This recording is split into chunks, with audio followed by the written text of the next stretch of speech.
आपण पाहत आहात EDTV, बातमी अशी जिच्यावर तुम्ही ठेवणार विश्वास।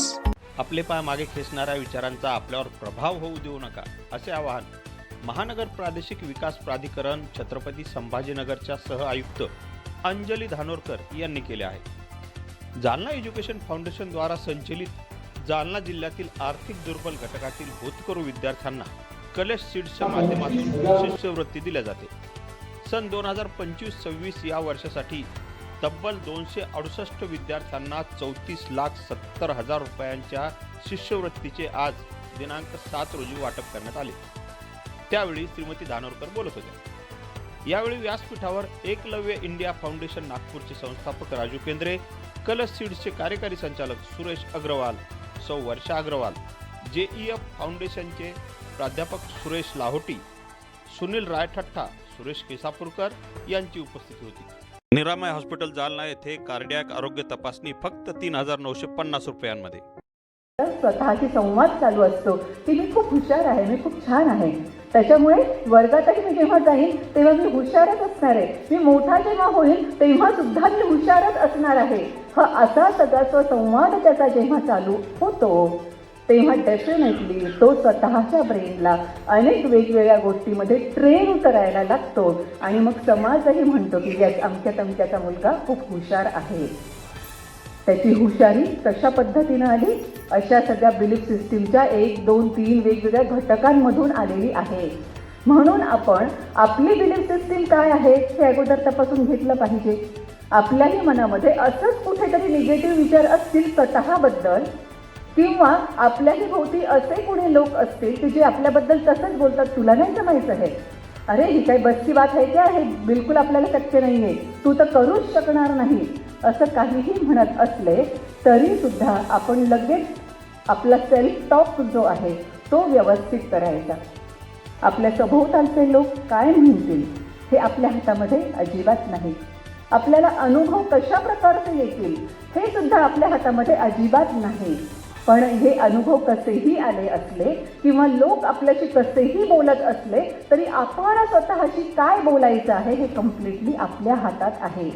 भलेही लोक काहीही म्हणू देत, आपण म्हणायचं ना की ठीक आहे, त्यांचा विश्वास नसेल पण माझा विश्वास माझ्यावर आहे, मी हे करून दाखवणारच आहे। अशा रीतीनं जेव्हा आपण करायला लागू तेव्हा डेफिनेटली आपण यश मिळवलेलं असणार आहे।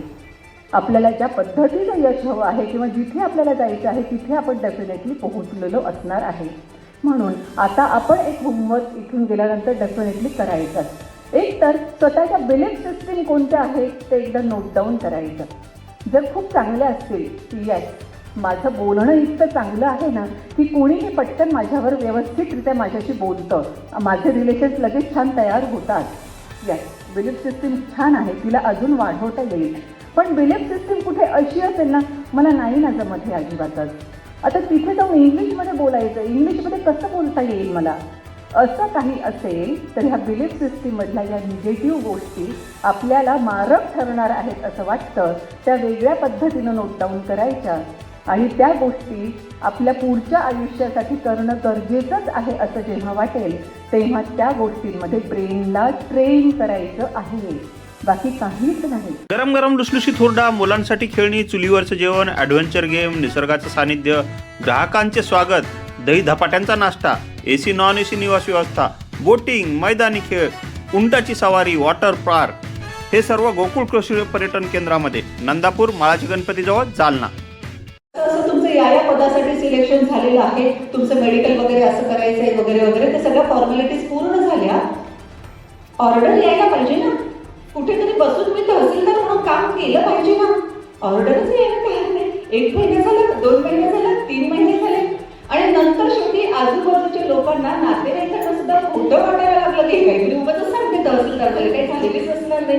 1.5 वर्षानंतर ऑर्डर आहे, प्रोसेसला त्या 1.5 वर्ष लागलं होतं। सो आपल्याही जिथे आपल्याला जायचं आहे बाकीच्यांना थांबण्यासाठी वेळ नसतो, ते खूप एक्साइटेड असतात किंवा ते सतत आपल्या मागे लागतात, काय झालं काय झालं, म्हणजे जे स्पर्धा परीक्षा देतात त्यांच्याही बाबतीत दुर्दैवानं हे होतं की प्रत्येक वेळेस काय झालं, अरे अजून प्रिलिम्स आहे, मग इंटरव्ह्यू पर्यंत जायला अजून मध्ये मेन्सचा टप्पा आहे, त्याच्यानंतर रिझल्ट लागणार आहे, दररोजच तुम्ही काय झालं विचारून त्यांना परेशान करणार असाल तर फारच अवघड होऊन जाईल।